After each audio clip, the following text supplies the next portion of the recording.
Ja, velkommen. Jeg skal vise lidt monteringsteknik her. Og det første jeg vil anbefale, at man gør, når man skal montere sin pneumatikstyring, det er at finde sit diagram.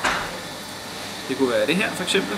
Og så skal man udvælge de forskellige komponenter nede for skuffen. Så den første komponent, jeg vil lede efter, det er min cylinder. Og så vil jeg tage de forskellige ventiler og montere op.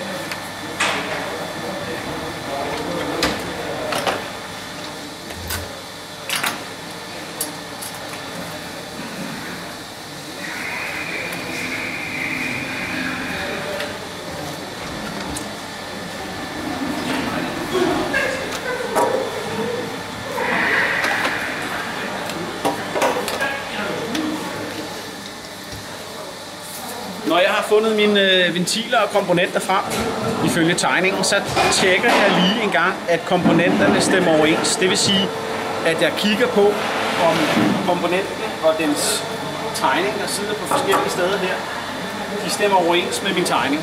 Det er det allerførste. Når jeg har fundet ud af, at jeg har valgt de rigtige komponenter, og jeg har sat dem op på tavlen, så vil jeg gå i gang med min egentlige monteringsteknik. Heroverfra, der har jeg min hovedluft, og herover der styrer jeg, om jeg kan tænde og slukke for luften.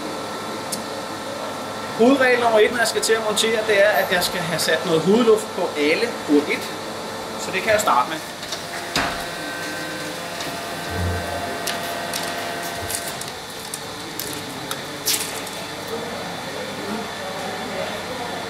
Jeg starter med at sætte hovedluft på alle etterne. Og bemærk venligst, at jeg sætter alle min hovedluft over i forsyningen herover. Jeg kunne godt lave T-stykker på, men jeg vælger altså at tage hovedluften herover fra hver gang.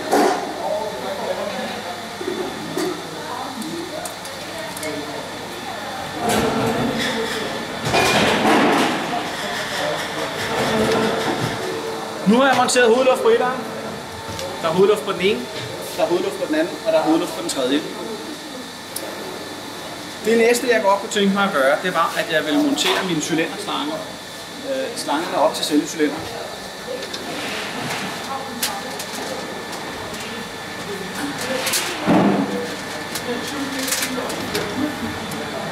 Jeg vælger nogle korte slanger af den her type, sådan så der ikke skal være så meget slange, der stikker ud og sætter i.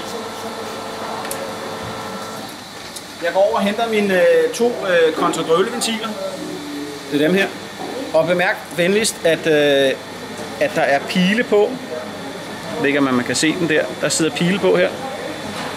Og de her pile, de skal pege væk fra cylinderen.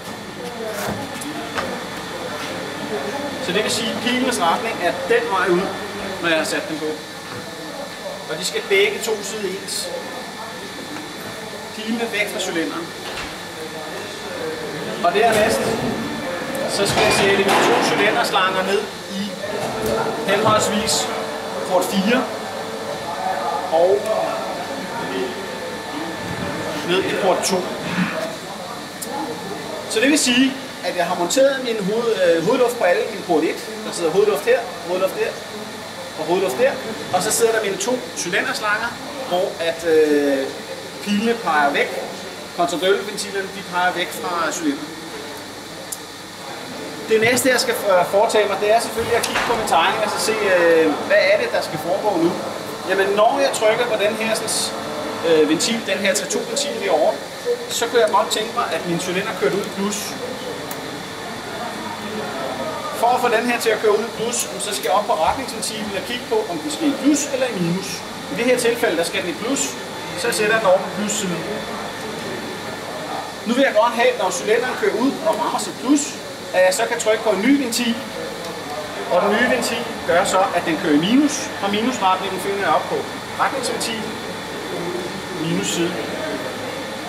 Og så kan den køre i sin minus. Og det vil se ud på følgende måde. Når jeg trykker her, så kører den ud, og når jeg trykker her, så kører den tilbage. Heroppe på kontradrøvleventilerne, der kan jeg stille på hastigheden. Og det var det.